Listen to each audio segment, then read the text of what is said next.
അപ്പൊ ഈ ദൈവവും ഞാനും കൂടി ഒന്നിക്കണമെങ്കിൽ എന്താ ചെയ്യേണ്ടത്? ദൈവം പാപിയായിട്ട് ഇറങ്ങി വരണമോ ഞാൻ വിശുദ്ധനായിട്ട് കയറി പോണോ? ദൈവം പാപിയായിട്ട് ഇറങ്ങി വരത്തില്ലല്ലോ.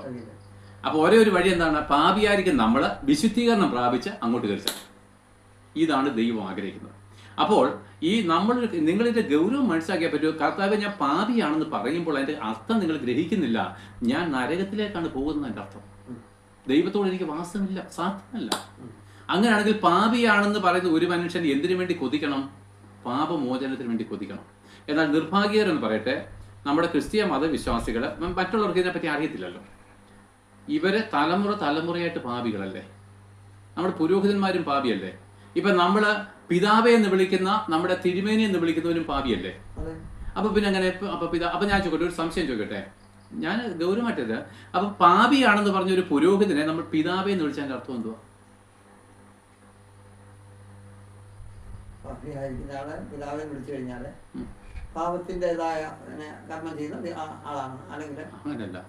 ഈ പിതാവെ എന്ന് വന്നതിന്റെ അർത്ഥം എന്താണെന്നറിയാമോ? യേശുക്രിസ്തു 23-ാം അധ്യായത്തിൽ പറഞ്ഞിട്ടുണ്ട്, നിങ്ങൾക്ക് പിതാവായിട്ട് ഒരുവനേ ഉള്ളൂ, സ്വർഗസ്ഥൻ തന്നെ. ഭൂമിയിൽ ആരെയും നിങ്ങൾ പിതാവ് എന്ന്. അപ്പൊ യേശുക്രിസ്തുവിന്റെ വായിന്ന് വന്ന മൊഴിയാണോ നമ്മുടെ പാരമ്പര്യമാണോ നമ്മളെ രക്ഷിക്കുന്നത്? ആന്നേ. അപ്പൊ യേശുക്രിസ്തുവിന്റെ വാക്കിനെ നമ്മൾ അംഗീകരിച്ചാൽ നമ്മുടെ പാരമ്പര്യം നമ്മൾ ഉപേക്ഷിക്കണം. പൗലോസ് ഉപേക്ഷിച്ചതുപോലെ.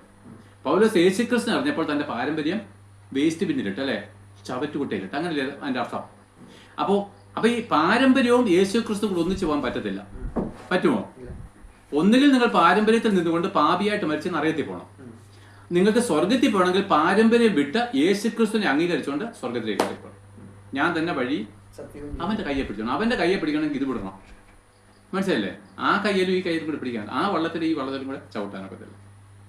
അപ്പോൾ ന്യായപ്രമാണം ദൈവം മനുഷ്യന് കൊടുത്ത് വീണ്ടും അതിനകത്തേക്ക് വരുന്ന മനുഷ്യന്റെ പാപവും അല്ലെങ്കിൽ ദൈവത്തിന്റെ വിശുദ്ധിയും പാപവും തമ്മിലുള്ള ശത്രുത്വം. ദൈവവും മനുഷ്യനും തമ്മിലുള്ള ശത്രുത്വമാണ് കാണിച്ചത്. അതുകൊണ്ടാണ് നമ്മൾ പാപിയെന്നും ദൈവം വിശുദ്ധനെന്നും പറഞ്ഞു കഴിഞ്ഞാൽ അതിന്റെ അർത്ഥം എന്താണ്? നമ്മൾ ശത്രുക്കളാണെന്നോ? അത് സമ്മതിച്ചേ? എന്നുവെച്ചാൽ ഈ ക്ഷണത്തിൽ ഈ സമയത്ത് എന്നെ കേൾക്കുന്ന നിങ്ങൾ രണ്ടുപേരും ദൈവത്തിന്റെ ശത്രുക്കളാണ്. സത്യമാണേ? അങ്ങനെയാണെങ്കിൽ ശത്രുക്കൾക്ക് എങ്ങനെ അവിടെ കയറിയിരിക്കാൻ പറ്റുന്നു? ആ ശത്രുത്വം നമ്മൾ മാറ്റിയെടുക്കണ്ടേ?